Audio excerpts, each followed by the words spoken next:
Hello achievers, welcome our channels Film Achievers। दोस्तों,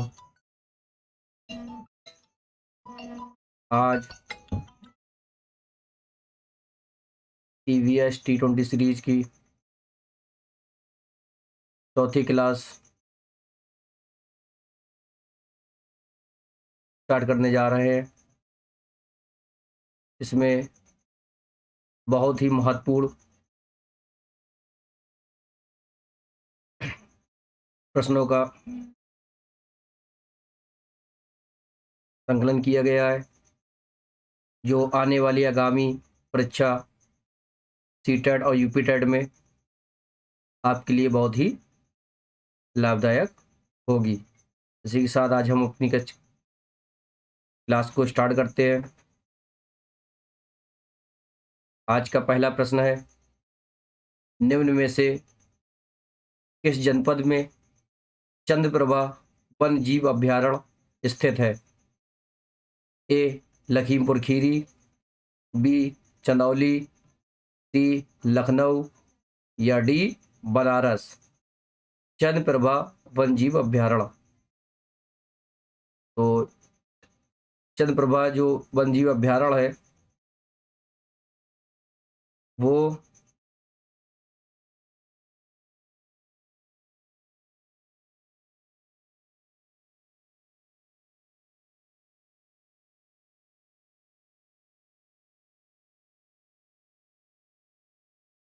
उत्तर प्रदेश के चंदौली में स्थित है।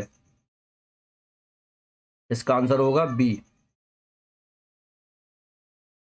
चंद्रप्रभा प्रभा जीव अभयारण्य लखीमपुर में दुधवा नेशनल पार्क है, लखनऊ बनारस में नहीं है। जो चंद्रप्रभा वन्य जीव अभयारण्य है वो उत्तर प्रदेश के चंदौली में स्थित है। इसी के साथ हम दूसरे क्वेश्चन की ओर बढ़ते हैं। झूम खेती होती है ए बिहार, बी मेघालय, सी तमिलनाडु और डी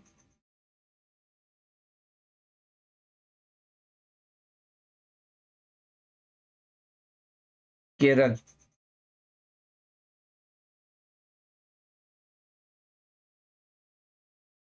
झूम खेती होती है ए बिहार, बी मेघालय, सी तमिलनाडु या डी केरल।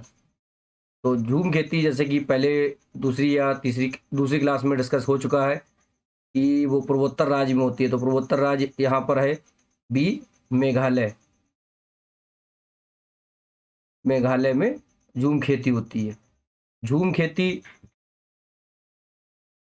जो है वो पर्वतीय और पठारी भागों में होता है, बहुत ज़्यादा प्रचलन में है। जो वनों को काटकर एक की जाने वाली अस्थायी खेती होती है। इसे स्थानांतरित खेती के नाम से भी जाना जाता है, जो पूर्वोत्तर में मेघालय और नागालैंड राज्य में की जाती है। तो झूम खेती जो है मेघालय राज्य में होती है।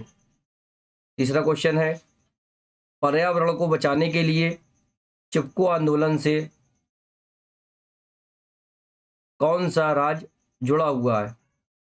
ए उत्तर प्रदेश, बी झारखंड, सी उत्तराखंड या डी छत्तीसगढ़। तो चिपको आंदोलन जो सुंदरलाल बहुगुणा और श्री चंडी प्रसाद भट्ट के नेतृत्व में पर्यावरण को बचाने के लिए यह आंदोलन उत्तराखंड के चमोली जिले से 1973 में इसकी शुरुआत हुई।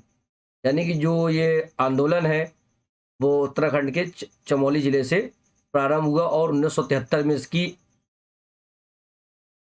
शुरुआत हुई, जिसके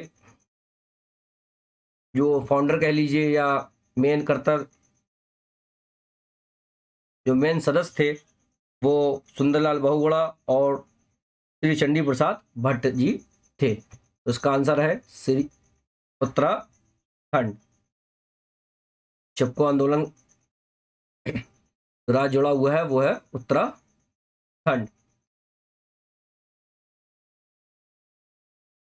अब नेक्स्ट क्वेश्चन हमारे सामने आ गया है कि निम्न में से किस एक प्राणी को किसान का मित्र कहा जाता है? किसान का मित्र कहा जाता है। ए चींटी, बी केचुआ, सी मधुमक्खी या डी तितली। तो हम सब जानते हैं कि बी केचुआ। केचुआ है वो जमीन को खोदकर उसको उपजाऊ बनाता है, जिससे किसान को सहायता मिलती है। इसका आंसर है बी केचुआ। ज़्यादा डिस्कस करने लायक तो कुछ में कुछ है ही भी नहीं। नेक्स्ट क्वेश्चन बढ़ते हैं हम। हथनियों के झुंड के बारे में सही कथनों को चुनिए। पहला, हथनियों के झुंड में केवल हथनियां और 14-15 वर्ष के बच्चे ही रहते हैं। दूसरा, हथनियों के एक झुंड में किसी एक ही परिवार के सदस्य होते हैं। तीसरा, झुंड की सबसे बुजुर्ग हथनी ही पूरे झुंड की नेता होती है। चौथा, एक झुंड में हथनियों और बच्चों की संख्या कितनी भी हो सकती है। तो ये एनसीईआरटी का आया, एनसीईआरटी की ईवीएस में दिया हुआ पार्ट है नंदू हाथी का, और इससे सीटेट में सबसे ज़्यादा बार क्वेश्चन पूछे गए हैं। तो हाथी के झुंड में जो सबसे बड़ी हथनी होती है वही झुंड की नेता होती है। और हाथी 100 ग्राम से अधिक पत्तियां खा जाता है। और हाथी के झुंड में केवल हथनी और 14 से 15 साल के बच्चे ही रहते हैं, और इन्हें कीचड़ में खेलना ज़्यादा पसंद है। तो इसका जवाब होगा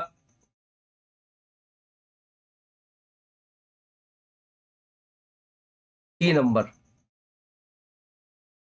सी नंबर 1 और 3 इसमें कथन सही है कि हाथियों के झुंड में केवल हथनियां और 14-15 साल के बच्चे ही रहते हैं। अगर इससे ज़्यादा बच्चे जो होते हैं उनको झुंड से झुंड को छोड़कर चले जाते हैं।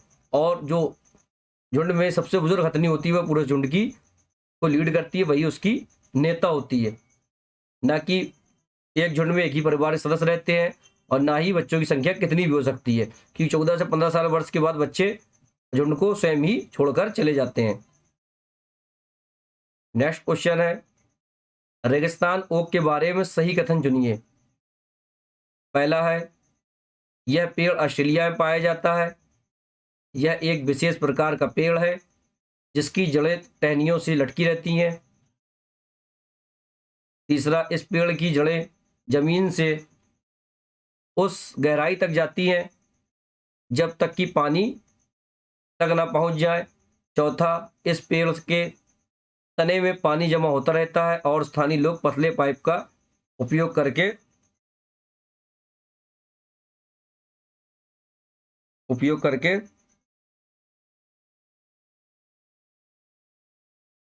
इस पानी को पीते हैं।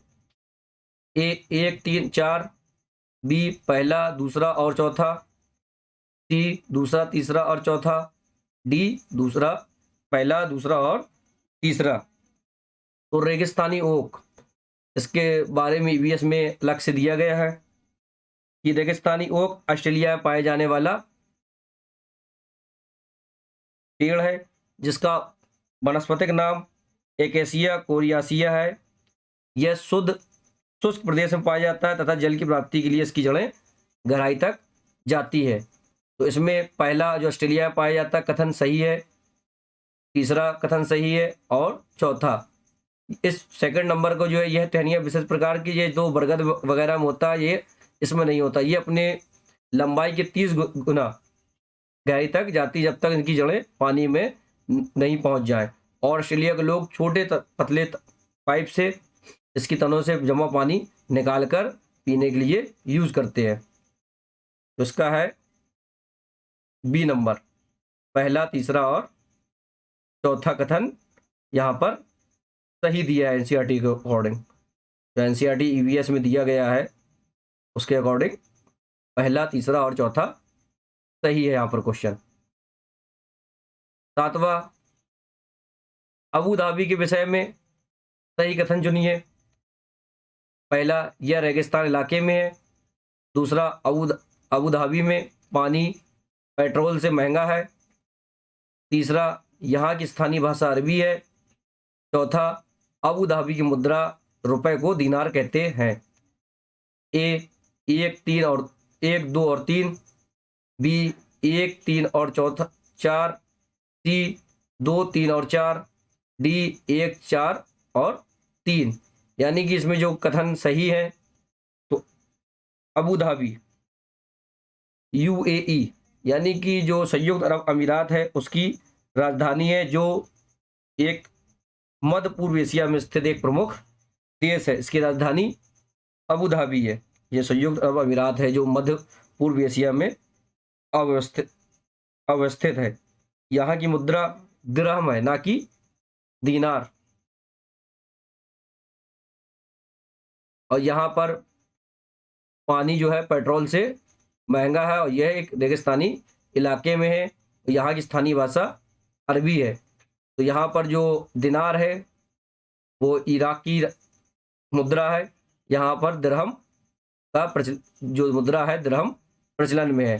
तो एक, दो, तीन यहाँ आंसर आपका कथन सही होंगे। पहला, दूसरा और तीसरा। जो आंसर बनेगा ए नंबर, आपका आंसर नंबर ए यहाँ पर करेक्ट होगा। नेक्स्ट क्वेश्चन आपके सामने, टैडपोल किसके जीवन की प्रारंभिक अवस्था है? ए, मेढक। बी, मछली। सी, तारपीडो। डी, ध्रुवी भालू। तो टैडपोल जो होता है वो ज़्यादातर लोग जानते हैं कि हम लोग कि मेढक के बच्चे, छोटे बच्चे जो होते हैं उनको ही हम टैडपोल कहते हैं, या उनकी जीवन की मेढक की प्रारंभिक अवस्था को ही हम टैडपोल के नाम से जानते हैं। निम्न में से कौन सा अलग समूह से संबंधित है? अलग समूह से संबंधित है।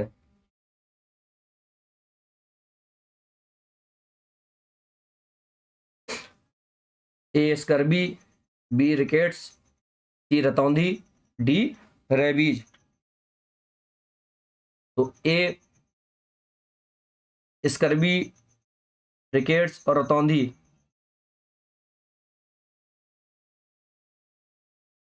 जो स्कर्बी है वो विटामिन सी की कमी से होता है।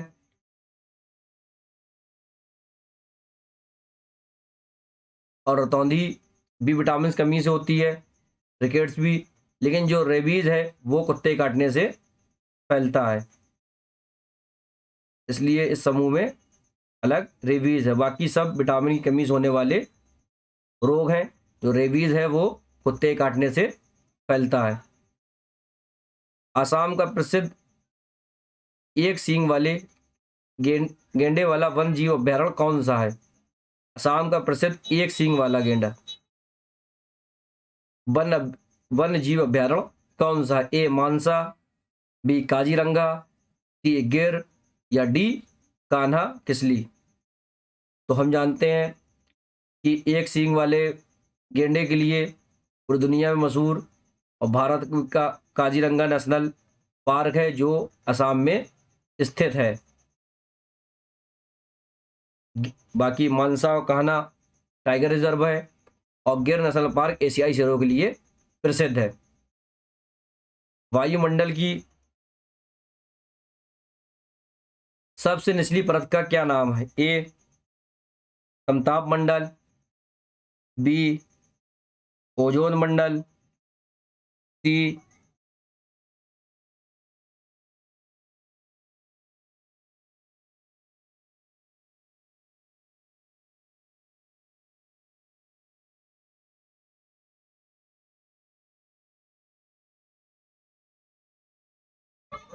आयन मंडल। या डी, क्षोभ मंडल। समताप मंडल है ओजोन मंडल, आयनन मंडल और क्षोभ मंडल। तो वायुमंडल में सबसे निचली परत है उसको हम क्षोभ मंडल के नाम से जानते हैं, क्षोभ मंडल के नाम से जानते हैं। बीटी कपास है ए, जो बीटी कपास है वो क्या है? ए एक संकर पौधा, बी एक ट्रांसजेनिक पौधा, सी एक प्राकृतिक पौधा या डी एक औषधि पौधा। बीटी कपास, जो बीटी कपास है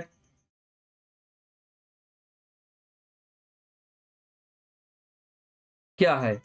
यह एक ट्रांसजेनिक पौधा है जो जिसमें प्राकृतिक रूप से कीटों पर लड़ने की क्षमता होती है। इसी गुड़ बेलियस बुरिंजिनसिस नामक जीवाणु की उपस्थिति के कारण होता है, इसीलिए हम इसे बीटी कपास के नाम से जानते हैं, जो एक ट्रांसजेनिक पौधा है। नेक्स्ट क्वेश्चन है आपके सामने कि निम्नलिखित में से कौन सा आग्नेय चट्टान का उदाहरण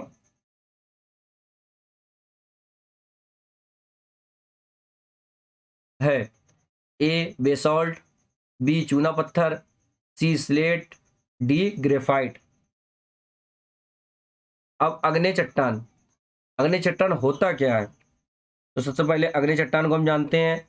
अग्नि चट्टानों का निर्माण ज्वालामुखी उद्गार के समय निकलने वाले लावा के पृथ्वी के अंदर या बाहर ठंडा होने के कारण जमने के कारण होता है। इसमें ग्रेनाइट, बेसाल्ट, डायोराइट, पैगमेटाइट होता है। तो जो ग्रेफाइट है वो ही इसका उदाहरण है। जो अग्नि चट्टान होती है उसका उदाहरण ग्रेफाइट।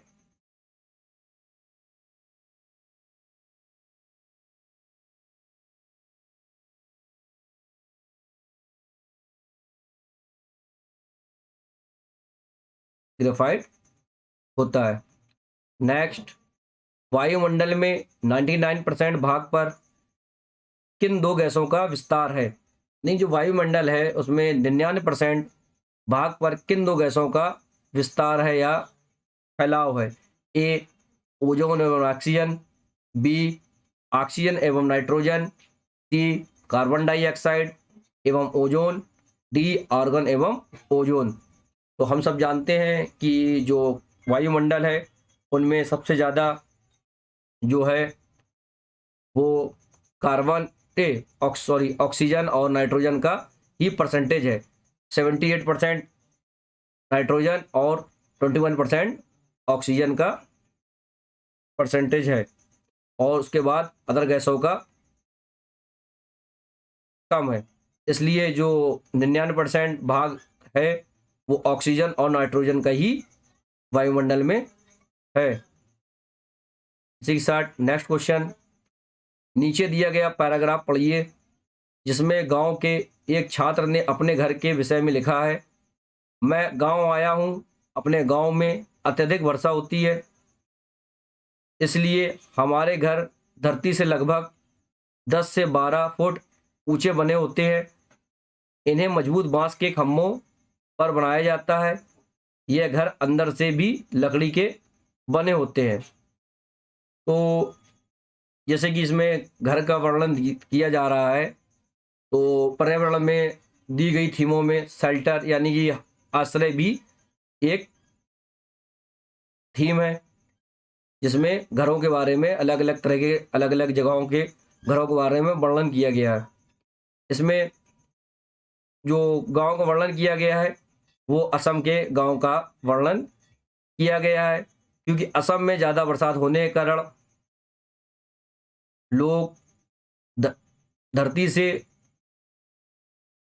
ऊंचे मकान बनाते हैं, जो बांसों के ऊपर यानी पिलर के रूप में बांसों के ऊपर खड़े किए जाते हैं, जिससे बाढ़ आने पर इनको कोई नुकसान ना हो सके।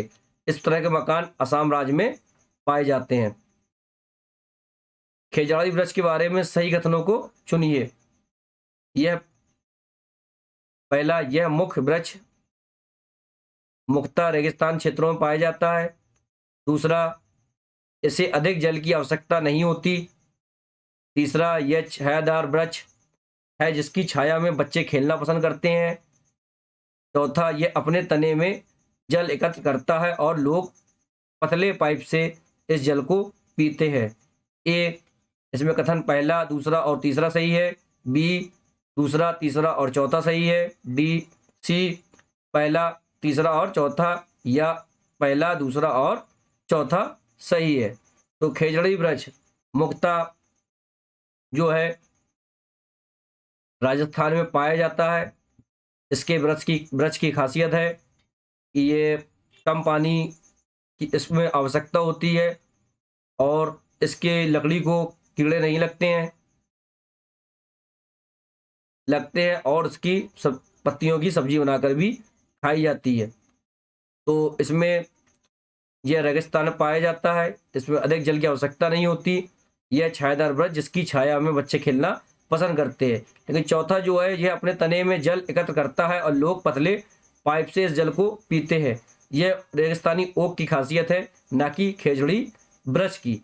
तो इसका आंसर ए होगा। पहला, दूसरा और तीसरा कथन यहाँ पर बिल्कुल सही होगा। नेक्स्ट क्वेश्चन बढ़ते हैं हम। निम्नलिखित में से हमारे देश के किस राज्य के अधिकतर लोग नारियल के तेल में पकी हुई समुद्री मछली खाना पसंद करते हैं? ए, मिजोरम, बी, गोवा, सी, जम्मू कश्मीर, या डी, बिहार।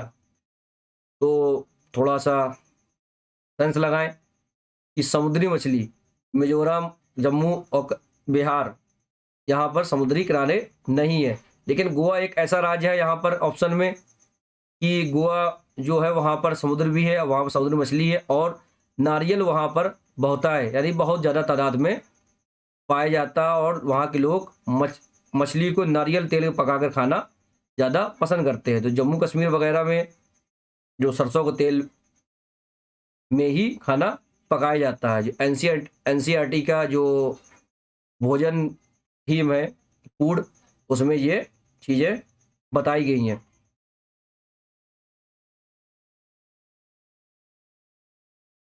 नेक्स्ट क्वेश्चन है, रीना आम पसंद करती है, वह इन्हें जाड़े के लिए संरक्षित करना चाहती है।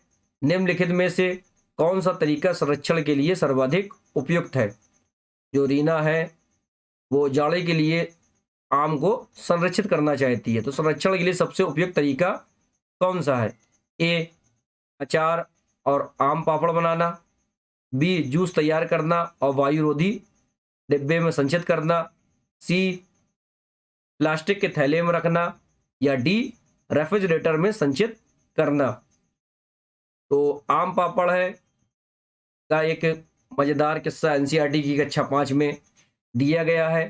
जो आम आम है उसको हम अचार और आम पापड़ के रूप में संरक्षित कर सकते हैं, क्योंकि आम पापड़ बनाकर और अचार को बनाकर हम आम को बहुत ज़्यादा समय तक संरक्षित कर सकते हैं। लेकिन जूस को कुछ ही वक्त के लिए संरक्षित किया जा सकता, प्लास्टिक थैले में रख के भी कम एक या दो दिन ही संरक्षित किया जा सकता। रेफ्रिजरेटर में भी 1 या 2 दिन ही रखकर संरक्षित किया जा सकता है। लेकिन अचार और आम पापड़ संरक्षण का एक ऐसा रूप है जिसको सबसे ज़्यादा दिनों तक आम को इस प्रोसेस पे इस तरीके से संरक्षित रखा जा सकता है, यानी अचार और आम पापड़ बनाकर।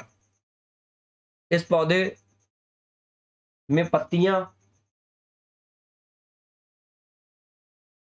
हैं जिन्हें सब्जी की तरह प्रयोग में लाया जाता है। यह पौधा है ए, पालक, बी, नारियल, सी, बंद गोभी, या डी, सरसों। यानी कि ऐसा पौधे में पत्तियां हैं इस पौधे में जिन्हें सब्जी की तरह भी प्रयोग लाया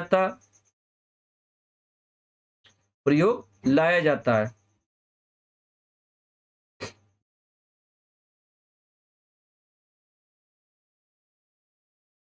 ये अधूरा क्वेश्चन हो गया लग रहा, सॉरी, इसको हम पूरा कर देते हैं। इस पौधे में पत्तियां हैं जिन्हें सब्जी की तरह प्रयोग में लाया जाता है और यह पौधा तेल,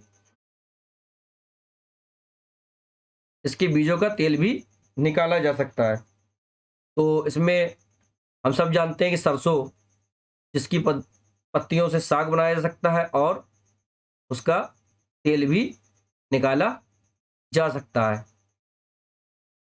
आज का लास्ट और आखिरी क्वेश्चन है, खाद्य संरक्षण के लिए निम्न में से कौन सा जोड़ा ठीक नहीं है? ए आलू चिप्स, बी दूध पनीर, सी सेब जैम, या डी कच्चा आम या अचार। तो खाद्य संरक्षण के लिए इसमें थोड़ा ध्यान दें कि जोड़ा ठीक नहीं है, यहाँ पर टैग वर्ड दिया हुआ है नहीं है, तो इन क्वेश्चनों को बहुत ध्यान से करना है हमें कि ठीक नहीं है। तो जो आलू और चिप्स है, इनको हम खाद्य संरक्षण के मामले में बहुत अधिक दिनों तक संरक्षित कर सकते हैं। दूध को पनीर के रूप में जब हम करते हैं तो उसको अधिक दिनों तक संरक्षित नहीं किया जा सकता।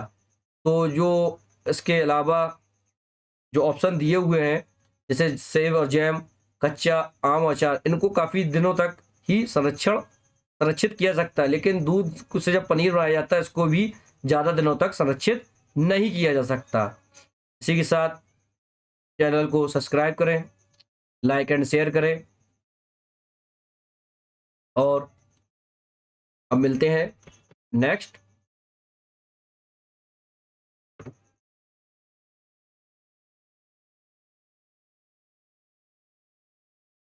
क्लास में। जब तक के लिए जय हिंद,